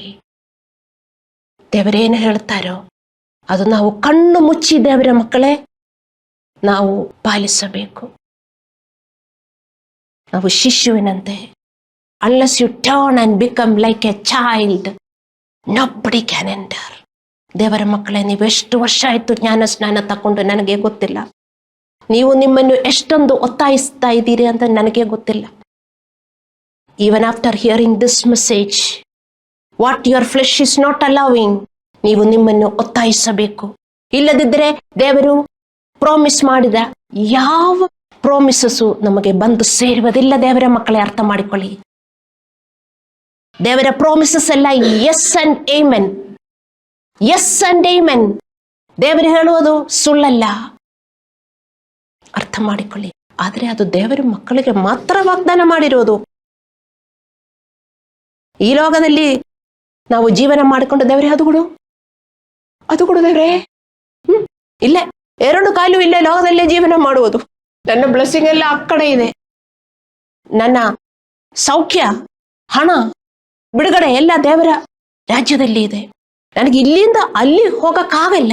ಇಲ್ಲಿ ನಿಂತ್ಕೊಂಡು ಫಾಸ್ಟಿಂಗ್ ಮಾಡ್ತೀನಿ ದೇವರೇ, ತುಂಬಾ ಪ್ರೇಯರು, ನನಗೆ ಅಲ್ಲಿಂದ ಎಲ್ಲ ಕೊಡಬೇಕು. ಹಂಗೆ ಎಲ್ಲ ವಿಶ್ವಾಸಿಗಳು ಮಾಡುವುದು. ದೇವರ ಮಕ್ಕಳೇ ಅರ್ಥ ಮಾಡಿಕೊಳ್ಳಿ. ನಾವು ನಮ್ಮನ್ನು ಒತ್ತಾಯಿಸಬೇಕು, ಬಲಕಾರಿಗಳಾಗಿರಬೇಕು. We should be violent Christians. ಇಲ್ಲದಿದ್ದರೆ ಯಾರಿಗೂ ಮಾಡೋಕ್ಕಾಗಲ್ಲ. ಚರ್ಚ್ಗಳೆಲ್ಲ ಮುಚ್ಚಬೇಕಾಗುತ್ತದೆ. ಪಾಸ್ಟರ್ಸ್ ಅವರು ಬಲವಂತವಾಗಿ ಅವರು ಪಾಸ್ಟರ್ಶಿಪ್ ಮಾಡಲಿಲ್ಲದಿದ್ದರೆ ಹೆಂಗೆ ನಿಂತ್ಕೊಳ್ಳಕ್ಕಾಗತ್ತೆ ದೇವರ ಮಕ್ಕಳೇ? ಅವರು ಸುಮ್ಮನೆ ಹಂಗೆ ನಿಂತ್ಕೊಳ್ತಾರಾ? ಹಲ್ಲೆಲೂಯಾ. ಸೊ ದೇವರು ಹೇಳ್ತಾ ಇದ್ದಾರೆ, ಅವನನ್ನು ಪರೀಕ್ಷಿಸಲು ದೇವರು ವಾಗ್ದಾನ ಮಾಡಿದಂತೆ ಅನೇಕ ವಿಶ್ವಾಸಿಗಳು ಆಶೀರ್ವದಿಸಲ್ಪಟ್ಟಿಲ್ಲ. ನಿಮಗಿನ್ನೂ ಸಂದೇಹವಿದೆಯಾ ಯಾಕೆ ಕಾರಣ ಅಂತ? ದೇವರು ವಾಗ್ದಾನ ಮಾಡಿರೋದೆಲ್ಲ ನಿಮಗೂ ಸಿಗ್ತಾ ಇಲ್ಲ. ನಿಮಗೆ ಸಂದೇಹವಿದೆಯಾ ಯಾಕೆ ಸಿಗ್ತಾ ಇಲ್ಲ ಅಂತ? ಇದೆಯಾ ದೇವರ ಮಕ್ಕಳೇ? ಈ ಮೆಸೇಜು ಯೂಟ್ಯೂಬ್ನಲ್ಲಿ ಅಪ್ಲೋಡ್ ಮಾಡಿದ ನಂತರವೂ ನೀವು ಕೇಳಿಸ್ಕೊಳ್ಳಬೇಕು. ಆದರೆ ನಿಮಗೆ ಅರ್ಥವಾಗುತ್ತದೆ. ನಾವು ಕಣ್ಣುಗಳನ್ನು ಮುಚ್ಚಿ ಪ್ರಾರ್ಥನೆ ಮಾಡೋಣ.